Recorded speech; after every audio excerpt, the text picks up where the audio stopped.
I was standing at the kitchen counter when Linda said it. Not sitting. Standing. Like she needed the height advantage for what came next.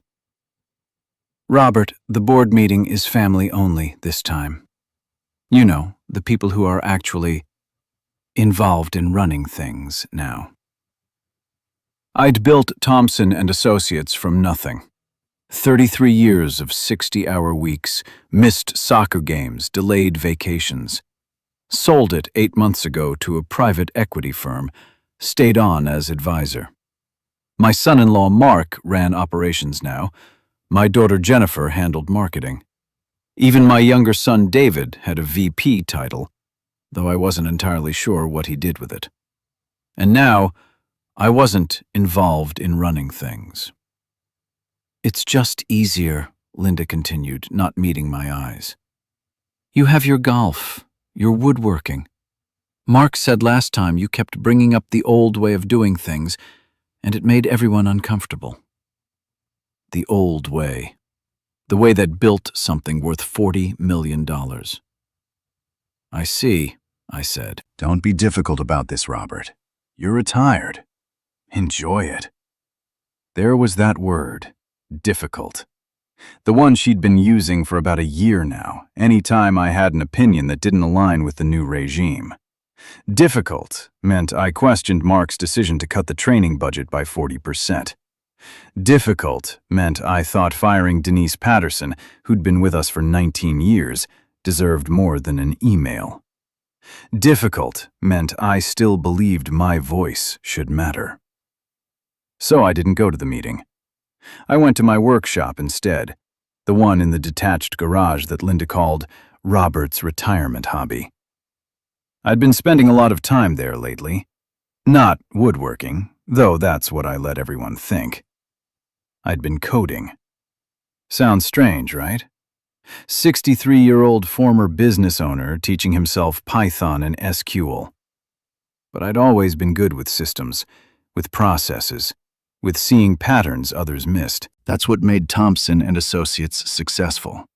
I could look at a workflow and see where the friction was, where things could be smoother, faster, better. And I'd noticed something about the consulting industry. Everyone was drowning in data, client histories, project outcomes, team performance metrics, but nobody had really figured out how to make it useful in real time. You'd spend hours hunting through files and spreadsheets to answer a simple question. What approach worked best for this type of client? So, I started building something. A platform that could intake all that messy data and actually learn from it. Pattern recognition on steroids. You'd type in a question, show me our most successful project managers for manufacturing clients in the Midwest, and it would give you the answer in seconds, with context, with recommendations, with actual insight.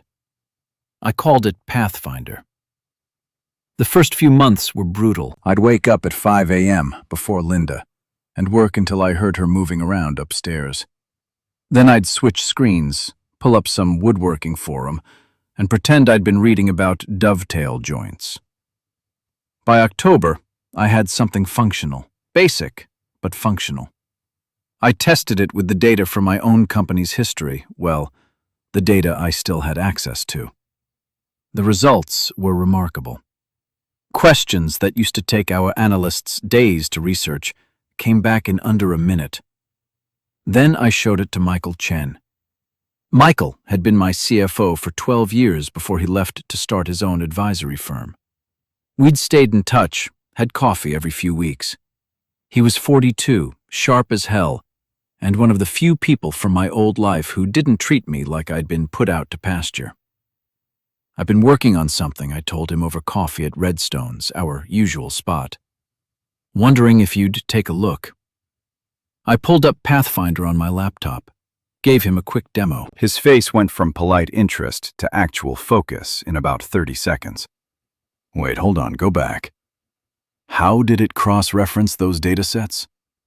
I showed him the methodology, the learning model, the interface design. Michael was quiet for a long time, just clicking through screens, testing queries. Finally, he looked up at me. "Robert, how long have you been working on this?" "About 7 months, give or take." "By yourself?" "Yeah." Jesus Christ. He sat back, ran his hand through his hair. "Do you understand what this is?" "A consulting tool," I thought. "Maybe something small firms could use to—" No, this is— Robert, every mid-sized consulting firm in the country would kill for this. The big ones, too. Do you know how much they spend on business intelligence platforms that can't do half of what I just saw? I must have looked skeptical because he pulled out his phone. "I'm calling Janet Reeves. She runs tech investments at Horizon Capital. We're talking tomorrow." Don't argue with me. Michael, I'm not looking to— Tomorrow, Robert, I'm serious. This is a billion-dollar idea if we do it right. A billion-dollar idea. I almost laughed. Here I was, 63 years old, not allowed in my own company's board meetings, and Michael thought I'd built something worth $1 billion in my garage. But he was serious, and the meeting happened. Janet Reeves was everything I expected from a venture capital partner. Sharp suit, sharper questions, zero patience for bullshit. Michael had briefed her, but she wanted to see it herself. I walked her through Pathfinder for 45 minutes. She asked technical questions I barely understood. She wanted to see the code architecture. She wanted to know about scalability, security protocols, intellectual property protection. When I finished, she closed her laptop and looked at me the way Michael had, like she was seeing something I couldn't quite see myself. "Mr. Thompson, I want to make you an offer." We'd want exclusive licensing rights for the enterprise consulting market, with an option to purchase full rights within 2 years. We're prepared to offer you a development deal of $850,000 up front, with staged payments of $2.1 million upon successful beta testing and $9.5 million upon commercial launch. I did the math. $12.45 million total. "There's one condition," Janet continued. "Michael Chen comes on as Chief Strategic Officer for Product Development. He knows the market, he knows the clients, and frankly, Mr. Thompson, you need someone who can translate what you've built into something we can sell." I looked at Michael. He was grinning. "I already quit my job," he said. "Gave notice yesterday." "I believe in this, Robert.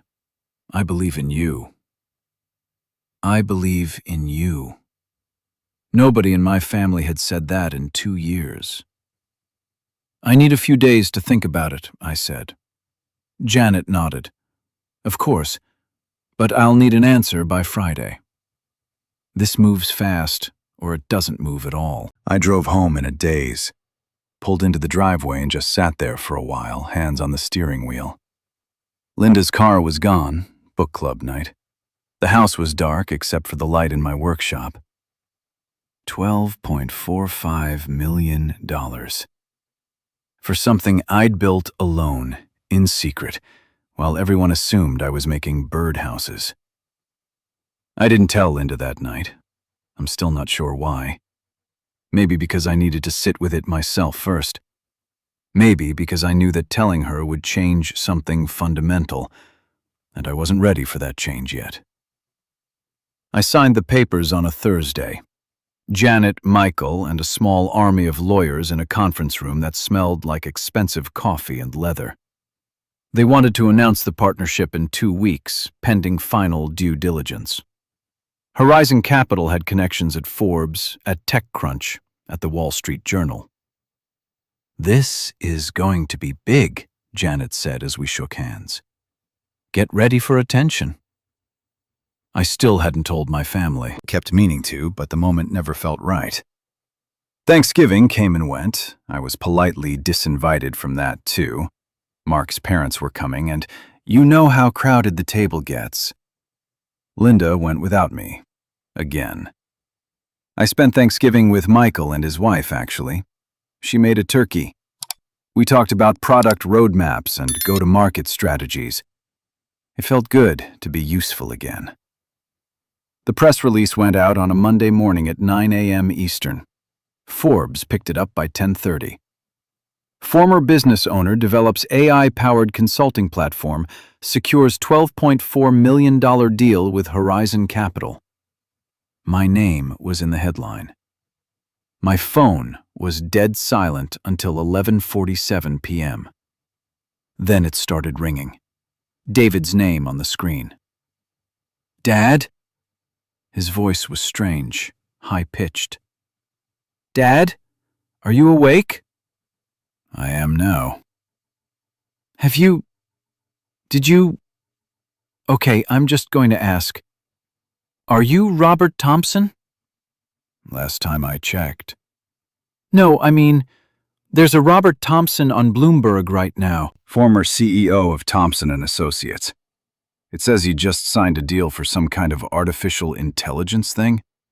$12 million? That can't be you, right? Because you would have mentioned. He trailed off. I could hear Jennifer in the background, her voice sharp. Let me talk to him. "It's me," I said quietly. "It's real." Silence. Long enough that I thought the call had dropped. Then, "What the fuck, Dad?" Jennifer took the phone. "Daddy, what is David talking about? He's showing me his phone and there's this article and it has your picture and I don't understand what's happening." "I built something," I said. "A platform for consulting firms. Horizon Capital licensed it." "When?" "I've been working on it for about 8 months." 8 months. Her voice was flat. "You've been working on some tech thing for 8 months and nobody knew?" "Nobody asked." Another silence. "Is Mom there? Does she know?" "She's asleep," I said, which was true. Linda had taken an Ambien at 10 and was out cold. "I'll talk to everyone tomorrow." "Tomorrow? Dad, this is huge. $12 million? Do you even understand what this means?" "I understand it means I built something valuable." "We need to talk. All of us, tomorrow morning. Can you come to the office? 10 a.m.? The office. My office. The one I was no longer involved in running. "Sure," I said. 10 a.m. I didn't sleep that night. Just sat in the living room, watching the sky turn from black to gray to pale blue. Linda came downstairs at 6:15, saw me on the couch, frowned. "Robert, did you sleep here? Are you feeling okay?" "I need to tell you something." I told her. All of it. The coding, the platform, Michael, Janet, the deal. She stood in the kitchen doorway in her bathrobe, coffee mug frozen halfway to her lips, just staring at me. When I finished, she sat down heavily in the armchair across from me. $12 million, she said. 12.45, technically. And you didn't think to mention this at any point in the last 8 months? You told me to enjoy my retirement. I did. It came out sharper than I meant it to. Linda flinched. "Robert, you didn't ask what I was working on. None of you did. Mark made it very clear my input wasn't valued. You agreed.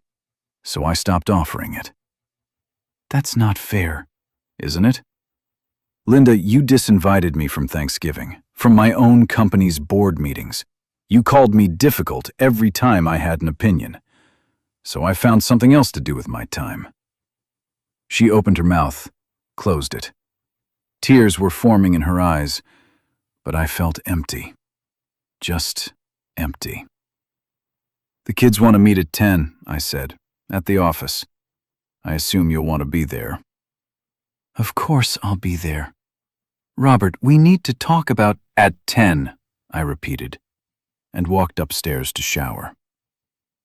The office felt different when I walked in.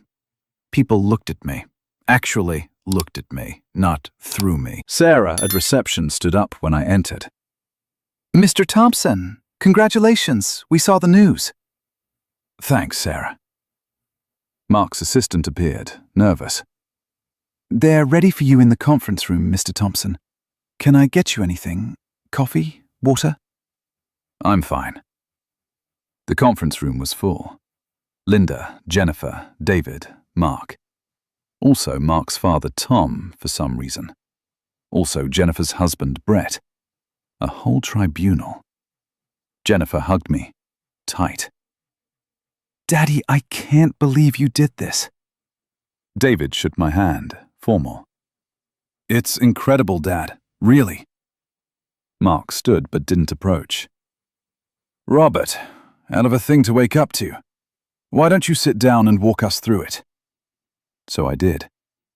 I explained Pathfinder, the technical architecture, the market need, the deal structure, the timeline for launch, Michael's role, Janet's vision. They listened in silence. When I finished, Mark leaned back in his chair. So, what are you planning to do with the money? Haven't decided yet. Because, there are smart ways to invest this kind of capital. Tax implications, estate planning. Brett here works with high net worth clients. He could... I said I haven't decided. Jennifer jumped in.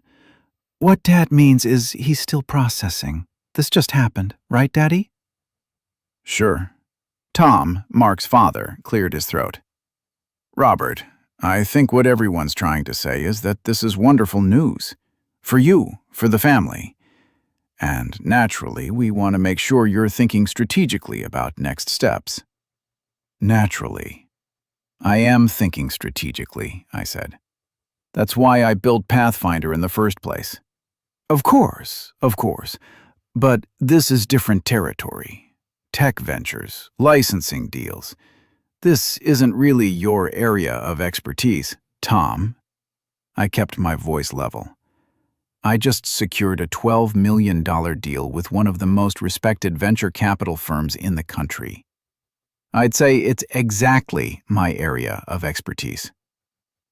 Awkward silence. Linda tried to smooth things over. What Tom means is that we want to support you. We're excited for you. We wish you told us. We could have helped. How? The question came out harder than I intended. How would you have helped, Linda? Would you have invited me to board meetings so I could present my progress? Would Mark have valued my input? Would any of you have taken me seriously? Or would you have called me difficult for thinking I could learn to code at 63? Nobody answered. Here's what's going to happen, I said. I'm launching Pathfinder with Michael and Horizon Capital. The beta testing starts in January. If any of you want to be involved, genuinely involved, not just interested in the money, you can talk to Michael. He's hiring. David sat forward. Dad, come on. We're your family. Of course we want to be involved. Why? What do you mean, why? I mean, why now? 8 months ago, you didn't want me involved in Thompson & Associates. What changed?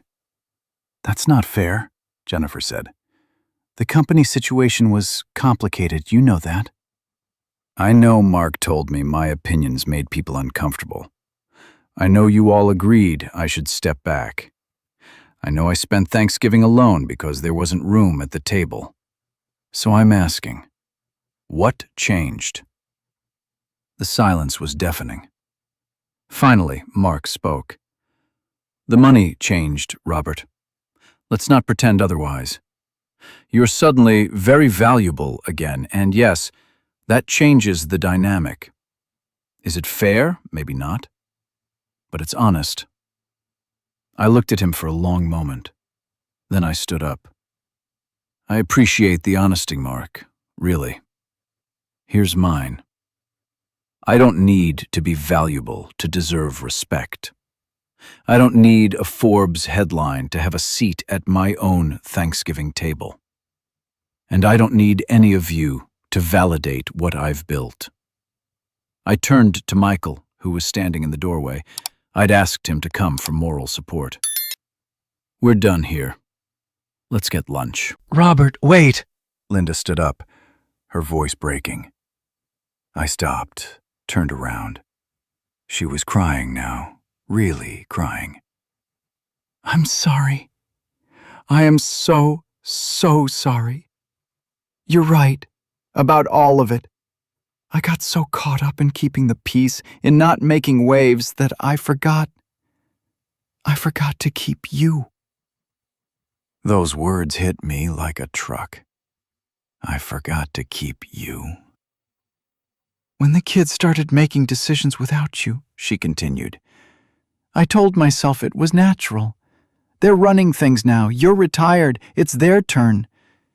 But every time they dismissed you, I said nothing. Every time Mark cut you out, I said nothing. And when you stopped fighting back, I was relieved. Because it was easier than standing up for you, easier than admitting that I'd let them erase you. She walked over to me, her hands shaking. You built something extraordinary while we were treating you like you were done. And I will never forgive myself for that. I wanted to stay angry.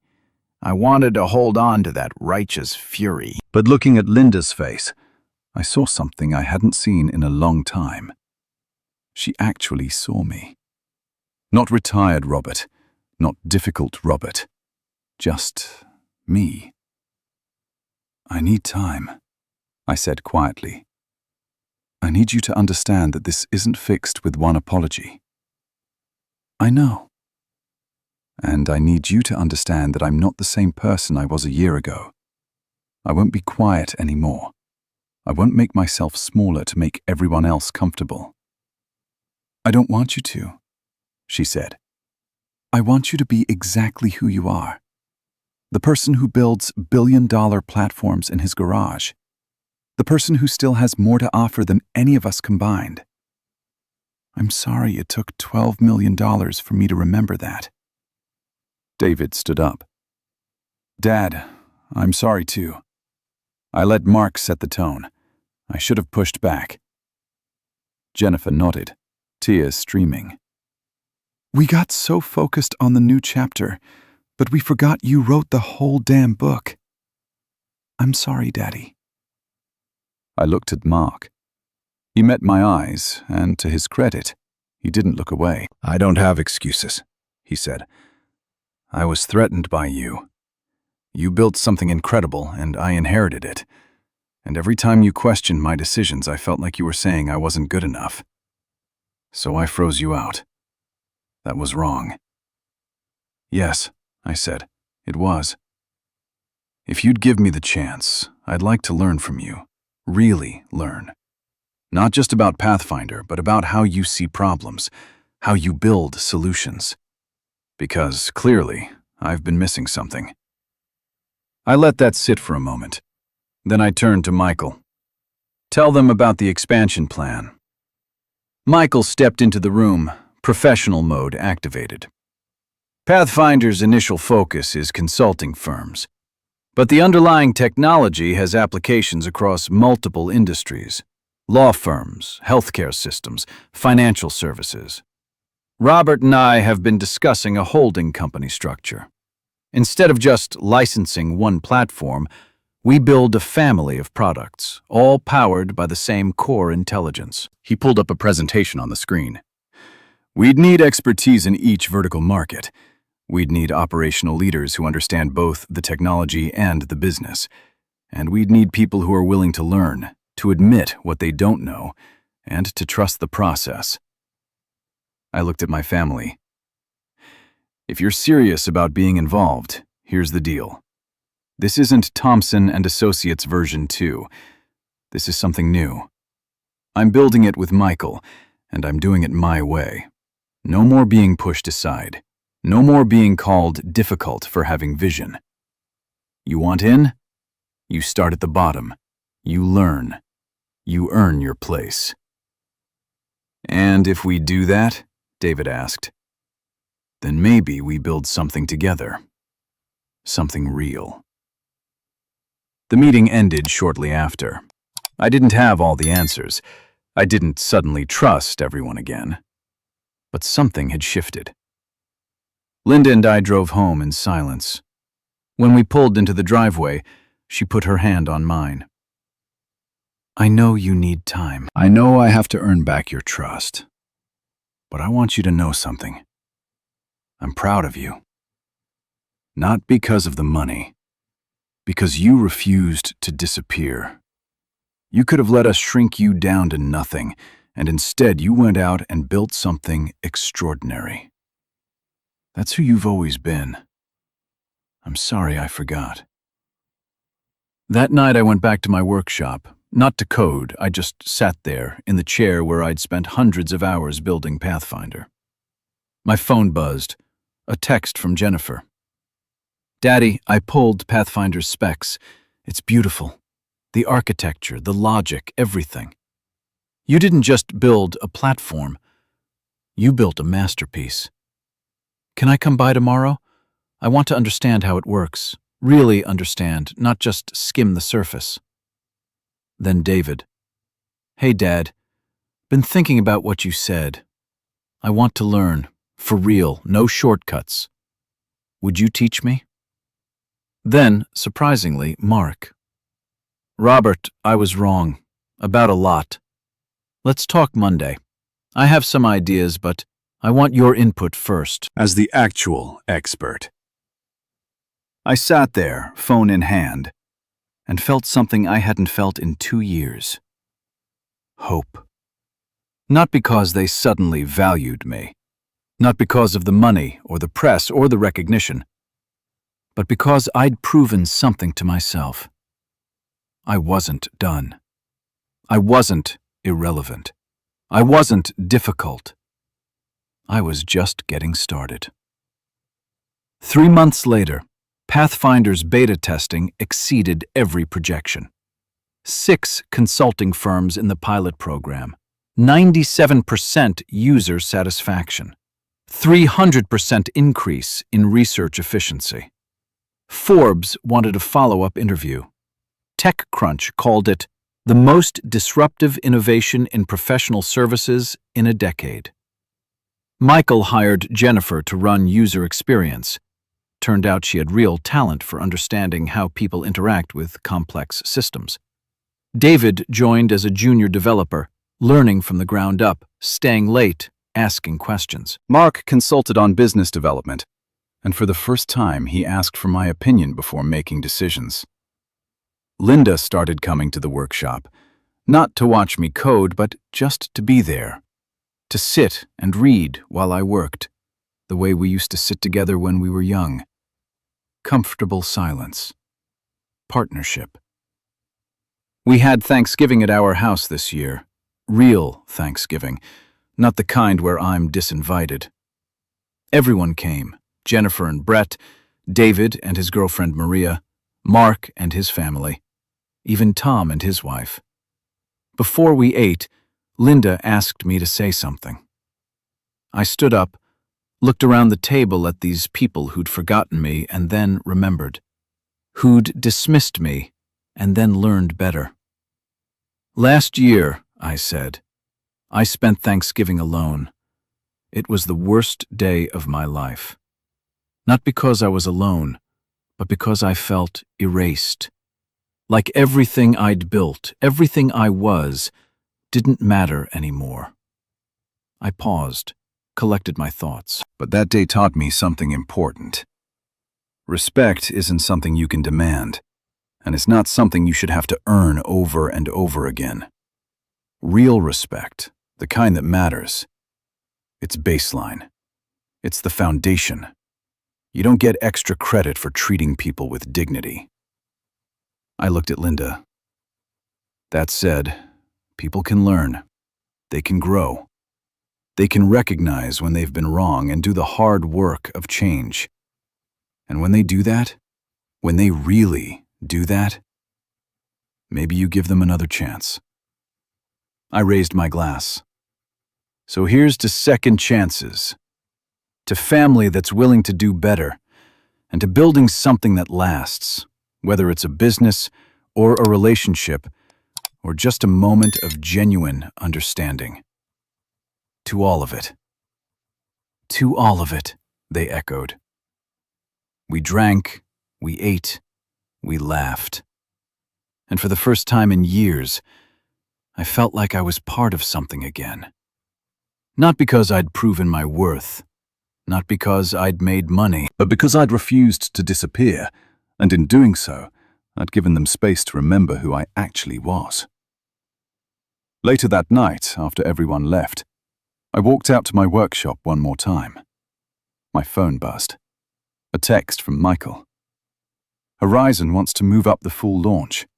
They're seeing demand we didn't anticipate.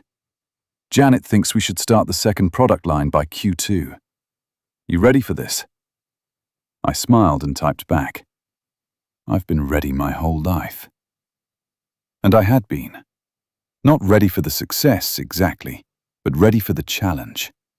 Ready to keep building, keep growing, keep proving that age is just a number, and retirement is whatever you make it. I looked around the workshop, at the screens, the notes, the whiteboards covered in diagrams and code. This place where I'd rebuilt myself, one line at a time. Then I turned off the lights and walked back to the house, where Linda was waiting with tea and questions about tomorrow's meeting and plans for next month's launch. It wasn't perfect. We still had hard conversations. We still bumped up against old patterns. But we were trying. Really trying. And sometimes, that's enough. Sometimes, that's everything.